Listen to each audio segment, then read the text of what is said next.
माझ्यावर लाखो रुपये तुम्ही खर्च केले, न्याय केले म्हणलं तर मात्र केलं. हे तुमचं इथं काहीच नाही. माझी बरी. मला एक सांगा, कारखान्याचा चेअरमन तो कारखाना त्याचा आहे का आपण त्याला मान्यता दिली? आणि त्याला मान्यता, तुमचं घरदार लेकर बाळ तुमचे आहेत का मान्यता आहे? तुमचे आहे तर जाऊ का देता रे? बाप गेला, आता गेला, म्हटला बळतच माझं म्हटलं रडत बसता. म्हणजे अज्ञानातलं रडणं आहे कशा अज्ञानातलं? मोहानयुक्त रडणं आहे. आणि हे कळून घेण्याकरता केलं नाही.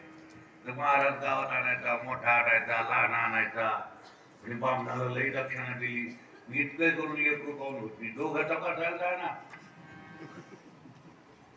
तो तरी शेंड नसाव आणि ती वाहन नसाव, तर पीर कल्याण मध्ये लेकरू होईल. नाही तर आळंद दिले ठेवा, ठेवा फुगा होऊन येईल. मी 12 वर्ष आळंद गेलो.